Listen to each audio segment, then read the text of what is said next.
លេខាធិការដ្ឋានអាកាសចរស៊ីវិលបើកវគ្គបណ្ដុះបណ្ដាលដល់មន្ត្រីពាក់ព័ន្ធពីការកែលម្អគុណភាពនៃការរៀបចំសូចនាករសមិទ្ធកម្មគន្លឹះនៅថ្ងៃទី20 ខែមិថុនាឆ្នាំ2025នេះក្រុមការងារកំណែទម្រង់ការគ្រប់គ្រងហិរញ្ញវត្ថុសាធារណៈនៃលេខាធិការដ្ឋានអាកាសចរស៊ីវិលបានបើកវគ្គបណ្ដុះបណ្ដាលស្ដីពីការកែលម្អគុណភាពនៃការរៀបចំសូចនាករសមិទ្ធកម្មគន្លឹះក្នុងវិស័យអាកាសចរស៊ីវិលដើម្បីបន្តពង្រឹងសមត្ថភាពថ្នាក់ដឹកនាំនិងមន្ត្រីរាជការពាក់ព័ន្ធនឹងការអនុវត្តកំណែទម្រង់ការគ្រប់គ្រងហិរញ្ញវត្ថុសាធារណៈដំណាក់កាលទី4ដែលជាកត្តាមួយក្នុងការធានានូវនិរន្តរភាពនៃសន្តិសុខនិងសុវត្ថិភាពអាកាសចរស៊ីវិលកម្ពុជា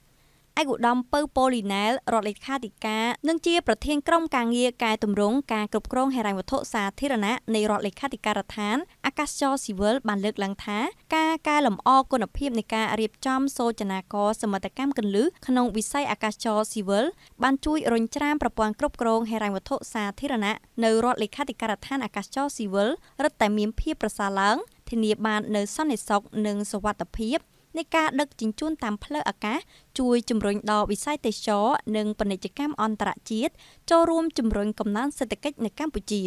ឯកឧត្តមបញ្ជាក់ថាប្រព័ន្ធដឹកជញ្ជូនតាមផ្លូវអាកាសមួយមានការអភិវឌ្ឍប្រកបដោយចីរភាពការមានប្រព័ន្ធគ្រប់គ្រងហិរញ្ញវត្ថុល្អតែមួយមុខគឺមិនគ្រប់គ្រាន់នោះទេយើងចាំបាច់ត្រូវមានប្រព័ន្ធគ្រប់គ្រងគន្លឹះមួយចំនួនទៀតដែលជួយគ្រប់គ្រងគ្នាទៅវិញទៅមករួមមានប្រព័ន្ធគ្រប់គ្រងសន្តិសុខប្រព័ន្ធគ្រប់គ្រងសុវត្ថិភាពប្រព័ន្ធគ្រប់គ្រងធនធានមនុស្សនិងប្រព័ន្ធគ្រប់គ្រងព័ត៌មានវិទ្យាជាដើម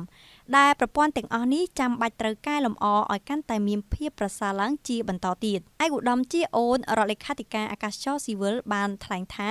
វគ្គបណ្ដុះបណ្ដាលនេះគឺជាកាលានុវត្តភាពមួយស្របពេលដែលរាជរដ្ឋាភិបាលនីតិកាលទី7បាននឹងកំពុងបន្តយកចិត្តទុកដាក់ខ្ពស់ក្នុងការពង្រឹងប្រសិទ្ធភាពគុណភាពនៃកំណែទម្រង់ការគ្រប់គ្រងហិរញ្ញវត្ថុសាធារណៈដែលបានឈានដល់ដំណាក់កាលទី4ដែលជាដំណាក់កាលចុងក្រោយរបស់ខ្លួនបន្ទាប់ពីបានអនុវត្តអស់រយៈពេលជាង20ឆ្នាំជាមួយនឹងឆន្ទៈមុតស្រួចឥតរាថយនិងឥតងាករេ